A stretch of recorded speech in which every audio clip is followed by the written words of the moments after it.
Hey everybody, welcome back to another video. Aman, entrepreneur. So this is going to be a really quick update video on what's going on in the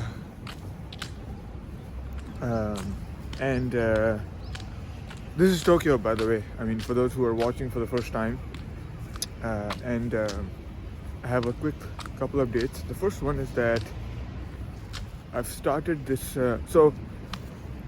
And the first part of this video, I just want to talk about a networking event that I started. And now I'm somebody who actually hates networking events. Especially like entrepreneurship style networking events. I had every kind of networking event actually, but especially entrepreneur style, because they're very general and they attract a lot of people who will not be entrepreneurs in a million years, and but they just want to talk to entrepreneurs, for example. Not that there's anything bad with that, but it's just like, if you go to an entrepreneur event, usually your goal is to be around other entrepreneurs, right? Like, because you understand certain things that because entrepreneurs, real entrepreneurs are like, I don't know, 5% of the population, maybe less, probably 1%, right? And you want to be around people like that a lot. Not that you don't want to be around other kinds of people, but that's like what you're looking for. And I just don't get that at most of the events in general. If I want to go to an event where I want to meet other kinds of people, then I would rather go to a tech event or an industry specific event or something like that, right? Where it's still niche but more generally open, right? And so I started my own, and it's a unique kind of event in Tokyo. Not that you have to come, it's free, and I'm not like marketing it or anything, but I started a walking group for entrepreneurs, right? And I had the first. So basically, we show up to Tokyo Station at 6 p.m. on Sundays, right? And it's on Meetup and all these websites. And basically, it's ideally for full-time entrepreneurs, and you show up, and we just take a walk around the Nihonbashi, Tokyo Ginza area, whatever, for like an hour almost, right? And you show up, you go for a walk. We have I'm experimenting with some formats where you ask each other to ponder on a question, like, for example, things that maybe you don't get to ponder so often while you're building the company, about life, about like where your company is going, the big picture, right? Maybe even from the big picture to this week, how you're going to get the most of this week, or be more productive. So there will be prompt questions that make you ponder and have a more deeper conversation as entrepreneur, right? Not just superficial, oh, this is what I'm doing, this is what you're doing. And why I made this event is that I find it much easier to go for a walk with people and talk than to sit around like have alcohol, and like, I don't drink alcohol, right? And be forced to sit there for like a couple hours, and you're stuck with 2 or 3 people, around your table, because you can't just keep moving around, or it's awkward to move around, and you're like in a conversation with 3 people, let's say, or 2 people, and then you're talking, and then you're like, okay, I'm done with this person, but I want to go to other people. I want to talk to other people as well. So you awkwardly exit the conversation and you go to the next, I don't want any of that bullshit, right? And so this event is like kind of designed for more organic, more free-flowing networking in that sense, because I can say, hey, okay, people pair up and then switch pairs, like find somebody else to walk with for after the next 10 minutes, let's say, and keep talking, or like, and now we switch to a different question or stuff like that. So you can have both deeper and more conversations, right?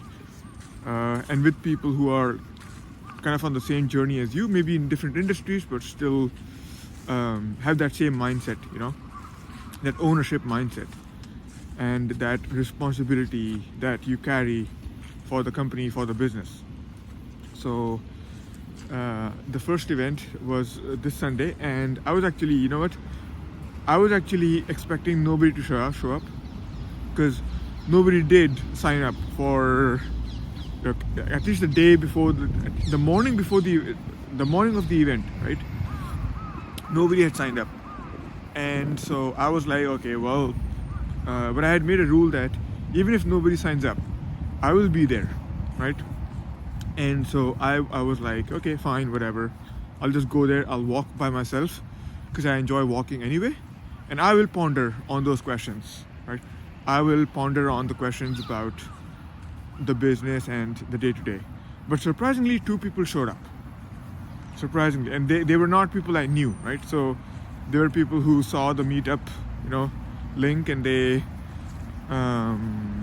actually showed up. So I was like really, really grateful.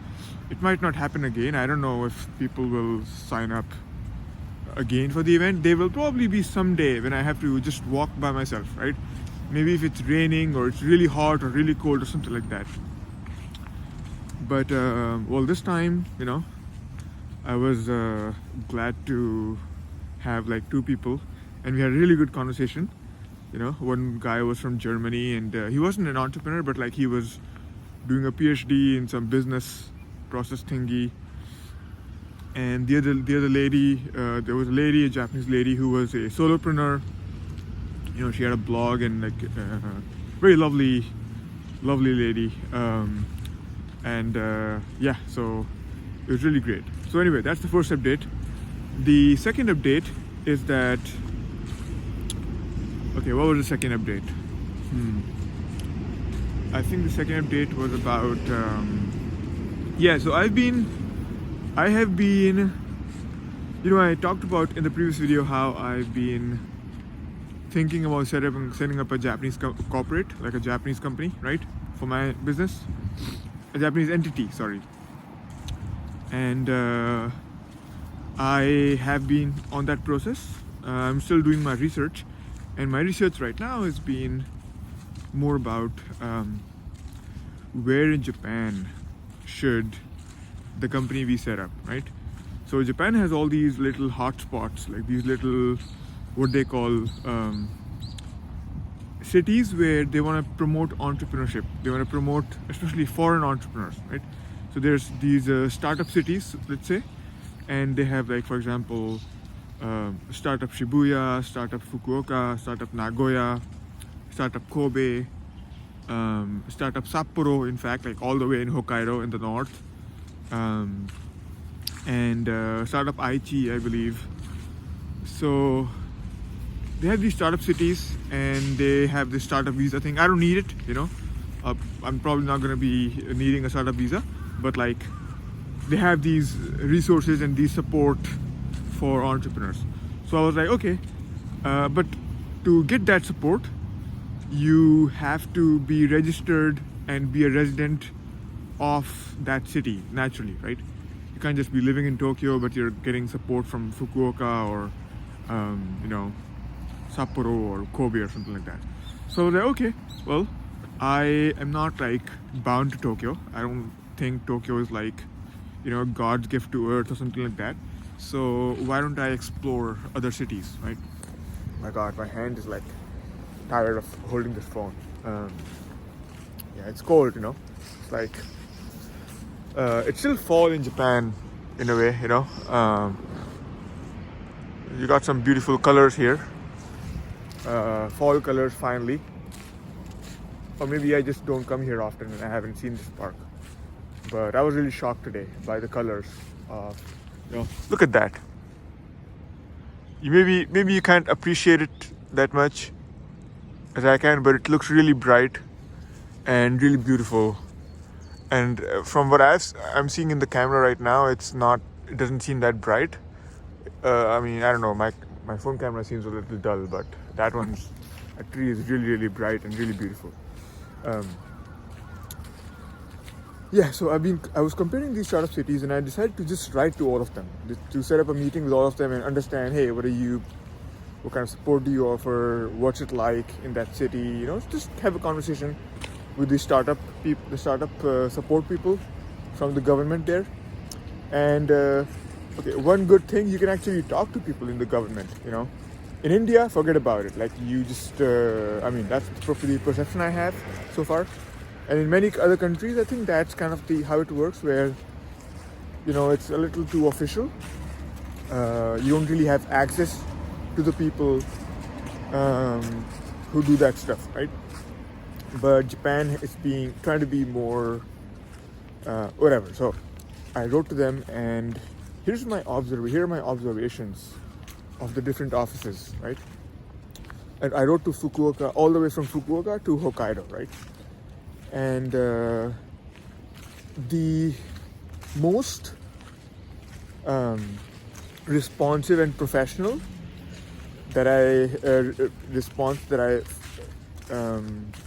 got was from Kobe and Sapporo.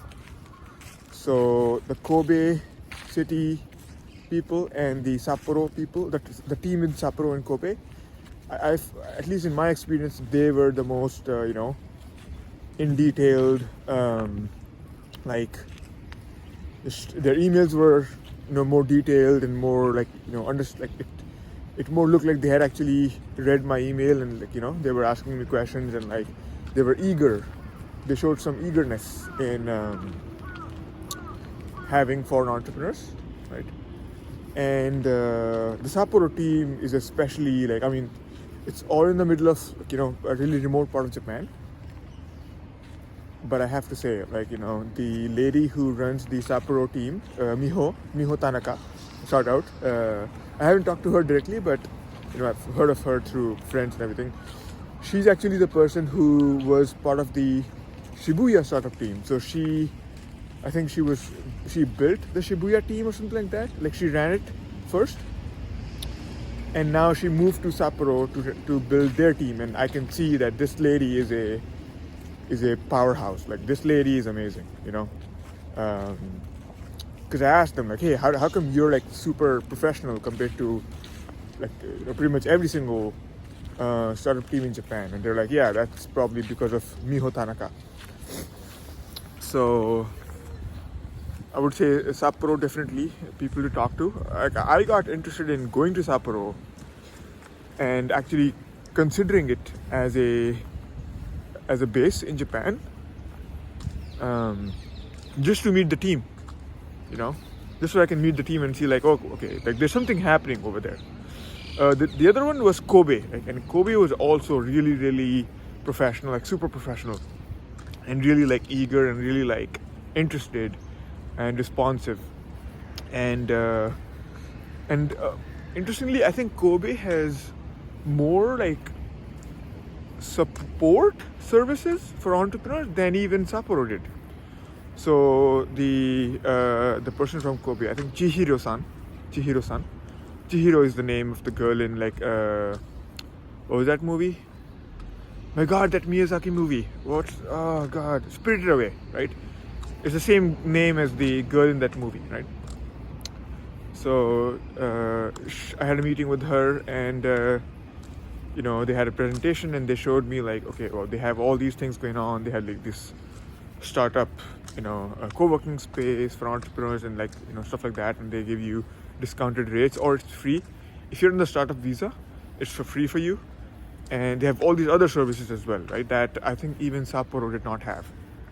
So in terms of support, man, Kobe is I think after Tokyo, for me, it would probably be Kobe as the second like consideration after Tokyo, and then maybe it would be Sapporo or Fukuoka, for example. The only reason why I'm still actually thinking about Tokyo as a base, even though the Shibuya team is of course the most busy, right? So their email to me was the shortest, which is fine. I have some other, I can get to them through other people, but if you go through the website and try to talk to the Shibuya team, they're really busy. Their answer will be very short and very curt, and it won't be an answer as such. It will be more like, here are 2 links that you can read, and there you go, right? Simple as that. Because they, of course, being in Shibuya, being in Tokyo, they get the most incoming, onslaught from around the world, right? And Fukuoka as well. Fukuoka, they emailed me whatever, and same for Nagoya to an extent. Like I emailed them, the same questions pretty much, the same email to everybody, right? And Fukuoka, their email was also quite short, but when I followed up, they didn't respond to the follow-up, for example. So, because they're considered, from what I've heard from people who live in Fukuoka, like I have a friend who's really in the business community over there, Zev. Oh shit, I shouldn't have maybe said his name. He told me that the reality is a little different compared to how the government wants to do it, but there's a lot of just a lot of friction between in actually getting the startup ecosystem going there. That's what I've heard. So yeah, I don't care. It's my channel. I can say whatever I want, right? And but that's just what I heard, and I've experienced that a little bit in a way now. So yeah, that's been my experience. The only reason I'm considering Tokyo as a base is because number one, it's the capital, right? So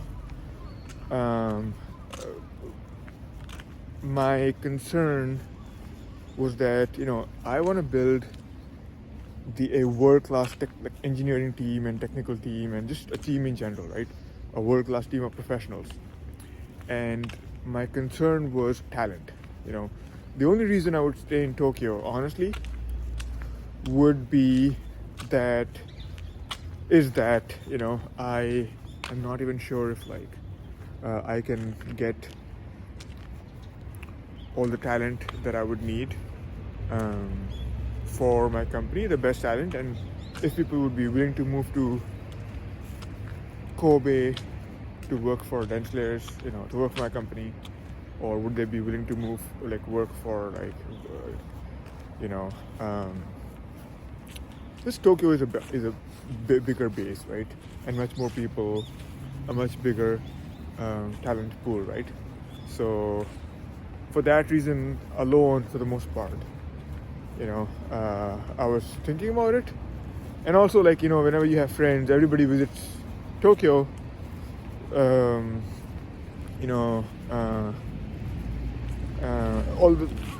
if I go to a place like another city in Japan, then I'll be more having to build my network from scratch, which I can. I think it's not a big deal because you have to think long term, right?